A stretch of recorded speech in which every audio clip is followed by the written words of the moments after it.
આપણે સૌ હમણાં થોડા દિવસથી ડોળું પાણી આરોગી રહ્યા છીએ, પરંતુ આ ડોળું પાણી પણ કેટલું શુદ્ધ કરીને આપવામાં આવી રહ્યું છે તે સમજવા જેવું છે, જાણવા જેવું છે અને જોવા જેવું છે.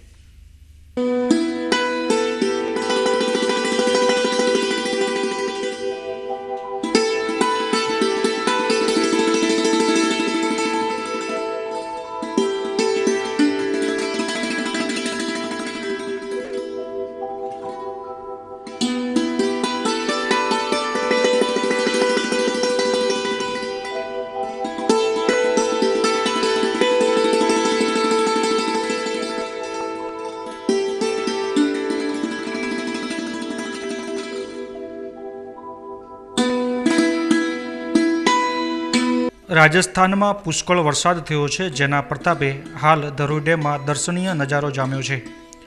ધરોઈમાં પાણીની સપાટી વધી જતાં ડેમના દરવાજા પણ ખોલાયા છે. અત્રે ઉલ્લેખનીય છે કે સમગ્ર ઉત્તર ગુજરાત માટે ધરોઈ જળાશય યોજના આશીર્વાદ સમાન છે.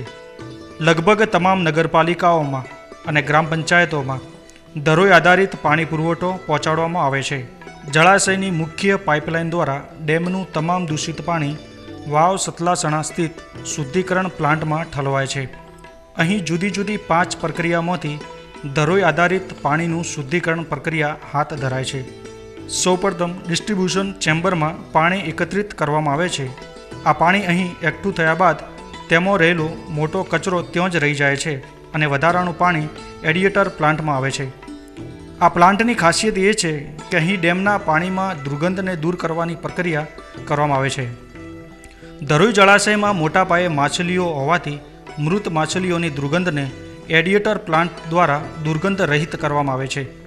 ગંધ દૂર થયા બાદ ત્રીજા તબક્કામાં આ પાણી પ્રોસેસિંગ પ્લાન્ટની પ્રક્રિયામાં પસાર થાય છે, જેમાં પાણીમાં તણાઈ આવતી ઝીણી માટીને દૂર કરવામાં આવે છે અને આખરે અંતિમ તબક્કામાં ફટકડીના ઉપયોગ દ્વારા અહીંના ફિલ્ટર પ્લાન્ટમાં પાણીનું શુદ્ધિકરણ કરવામાં આવે છે. ત્યારબાદ પમ્પિંગ સ્ટેશનથી આ પાણીને ઓબાઘાટ બાદ પાલનપુરને પૂરું પાડવામાં આવે છે.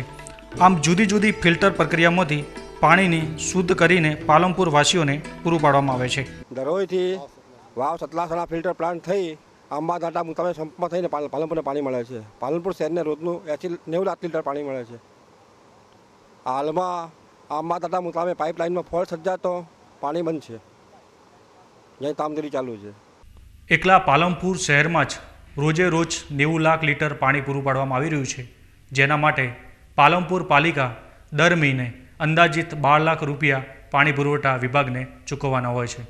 Vinod Sundesa, BK news, Palanpur.